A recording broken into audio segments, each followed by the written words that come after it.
Assalamualaikum. Halo, Assalamualaikum. Waalaikumsalam. Iya, dengan siapa? Dengan Ibu Cucu, Pak. Iya, Bu Cucu, silakan. Mau tanya gini, Pak, kalau misalnya orang yang berhutang gitu ya, Mm-mm. kalau ke suatu instansi itu suka diperhatikan gitu ya, di istilahnya mau bayar cari ke sana ke sini. Tapi kalau misalnya hutang kepada perorangan, apalagi ke saudara atau siapapun, kayaknya suka nanti ada rezeki juga, nanti diulur-ulur gitu. Jadi kitanya itu udah nagih teh, malas gitu, udah ditagih-tagih, nanti belum ada, padahal mungkin ada rezekinya kalau maksain untuk bayar mah.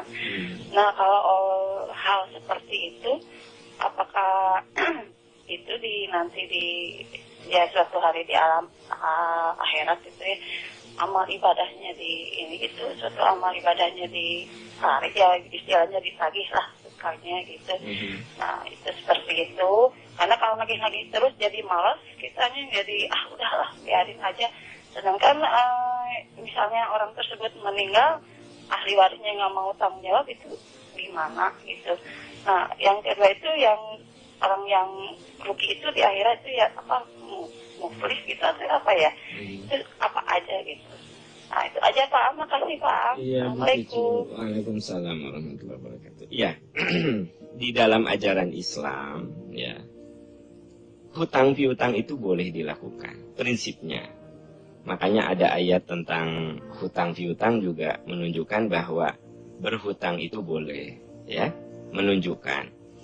Nah, tapi masalahnya ketika kita berhutang, mental kita harus seperti apa? Kalau kita cermati, memang ada orang yang kalau berhutang kepada lembaga, pada instansi, wah itu perhatian banget, ya. Tapi begitu berhutang kepada yang bersifat pribadi, nah itu seringkali berleha-leha untuk membayarnya. Karena ada orang-orang yang berhutang itu suka melalaikan hutangnya, maka Rasulullah memberikan peringatan. Di satu sisi kita boleh berhutang, tapi di sisi lain Nabi mengatakan, apabila kita berhutang dan punya kemampuan untuk membayar, tapi kita tidak membayarnya, maka dia akan tergadai dengan hutangnya. Jadi dia sekalipun amalnya banyak, itu tertahan dengan hutangnya. Dia harus selesaikan dulu, dia harus serahkan dulu hak orang lain itu kepada pemiliknya. Kalau di akhirat nanti kan sudah tidak punya harta kecuali amal, maka amalnya itulah yang akan membayar yang akan membayar hutang-hutangnya itu. Oleh sebab itu, Rasul menganjurkan untuk supaya kita mempercepat 3 hal. Pertama, membayar hutang kalau kita sudah ada rezekinya. Jadi kalau sudah ada rezeki, segera bayar hutang. Yang kedua, apabila kita punya anak dan sudah ada calon suami atau calon istrinya, nggak usah dilama-lama, percepat nikahkan.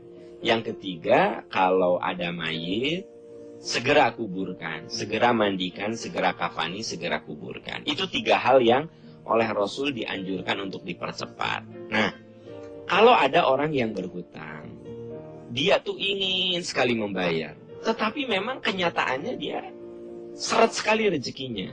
Dan dia berhutang itu bukan untuk sesuatu yang bersifat kesenangan. Dia berhutang untuk biayai rumah sakit anak, untuk biaya sekolah, untuk makan, untuk bayar kontrakan. Dia akhirnya karena ketidakmampuannya dia pinjam, ya. Nah, orang ini dia berjuang gitu untuk membayar. Dia nabung untuk membayar. Ternyata sampai mati dia tidak bisa membayar. Maka tentu saja Allah Maha tahu usaha orang ini. Karena setiap niat dan usaha itu oleh Allah diperhitungkan. Nah, orang yang punya hutang seperti ini, ya, tentu saja kalau kita tahu bahwa dia berjuang, dia berikhtiar membayar, tapi dia tidak mampu untuk membayarnya, lalu kita bebaskan, itu merupakan amal soleh untuk kita. Amal soleh. Tetapi kalau kita tahu bahwa orang itu bukan tidak punya uang untuk bayar hutang, tapi lalai dengan hutangnya, orang-orang seperti ini nggak usah dibebaskan. Karena kalau dibebaskan, itu membuat dia menjadi semakin tidak terdidik. Ya, nah kalau ibu sudah sampai pada titik kesal, ya ibu boleh katakan gini ya, aku sudah ngingetin, aku sudah tidak kuasa lagi untuk menagih. Tapi gini aja, kalau kamu punya rezeki cepat bayar. Kalau kamu punya rezeki tapi tidak juga kamu bayar, ya mungkin nanti jangan lupa bahwa di akhirat itu harus kamu bayar gitu. Nah, ini hati-hati Bapak Ibu sahabat-sahabat sekalian. Kita kalau ke teman, pinjem deh 100.000 aja gitu. Pinjem deh 50.000 aja. Nah, itu tuh kudu inget, dicatat gitu. Kalau kita lupa, makanya di dalam surat Al-Baqarah ayat 282 jelas-jelas itu harus dicatat. Ya ayyuhalladzina amanu idza tadayantum bidainin ila ajalin musamma faktubuh. Hai orang-orang beriman, apabila kamu bermuamalah, bertransaksi tidak secara tunai, secara hutang piutang untuk waktu yang ditentukan, faktubuh, hendaklah kamu menuliskannya. Kenapa menuliskannya?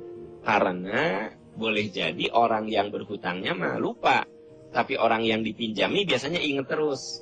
Ya, saya pinjam ke ibu 100.000. Ya, saya bisa saja lupa, tapi ibu mah ingat terus, Aam tuh punya hutang 100.000. Nah, oleh sebab itu, kalau ada orang yang berhutang ke kita, kalau kita nagih itu dapat pahala.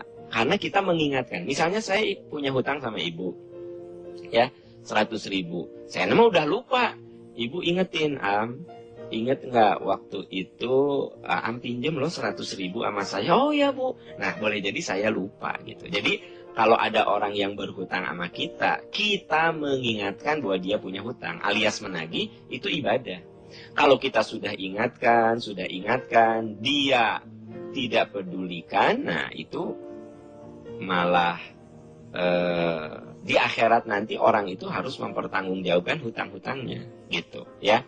Itu yang saya ketahui seputar hutang piutang. Nah, Anda bisa baca surat Al-Baqarah ayat 282, dan ayat Al-Baqarah ayat 282 ini adalah ayat terpanjang. Jadi ayat yang berbicara tentang hutang piutang itu ayat yang paling panjang di dalam Al-Quran. Dan ini menurut hemat saya ayat yang menjadi cikal bakal ilmu notariat. Jadi ayat yang menjadi cikal bakal ilmu notariat. Bisa dibayangkan 1400 tahun lalu, ya, Al-Quran sudah berbicara bahwa kalau kamu melakukan transaksi, maka faktubuh, tulis, ya, catat. Nah, itu kan dasar-dasar awal ilmu notariat seperti itu. Semuanya harus tercatat, semua harus terekam, semua harus tertulis, begitu, ya. Oke. Nah, kita boleh tidak menulis kalau kita saling percaya. Itu boleh prinsipnya. Terus kita punya prinsip, saya mah udah baik banget, udah kayak saudara sama dia teh. Udahlah, nggak usah dicatat. Nah, kalau dia ingat membayar, alhamdulillah. Kalau enggak juga, ya itu merupakan bentuk silaturahmi saya sama dia lah. Nah, itu lain soal. Jadi memang hutang itu banyak berkaitan dengan masalah kerelaan hati. Walaupun ibu misalnya pinjam sama saya miliaran, ya tidak dicatat karena saya merasa udah begitu dekat sama ibu, dan saya punya prinsip, kalau ibu nggak bisa bayar ya saya halalkan. Walaupun tuh miliaran, nggak masalah. Ya, nah, jadi artinya lebih kepada juga kaitannya masalah hubungan personal. Tapi satu hal yang perlu saya ingatkan, jangan pernah melalaikan hutang. Karena itu akan menjadi penghalang kita masuk surga. Apalagi sebenarnya kita punya kemampuan membayar tapi tidak melakukan. Itu yang saya katakan melalaikan. Tapi bagi mojang-bujang Bapak Ibu yang punya hutang, yang penting Anda berjuang ingin membayarnya, sampai mati tidak bisa membayarnya, dan ahli waris pun tidak bisa membayarnya, ya Allah Maha tahu ikhtiar kita. Ya, dan Allah itu tidak akan menzolimi hambanya. Oke, itu jawaban saya untuk Bu Cucu ya.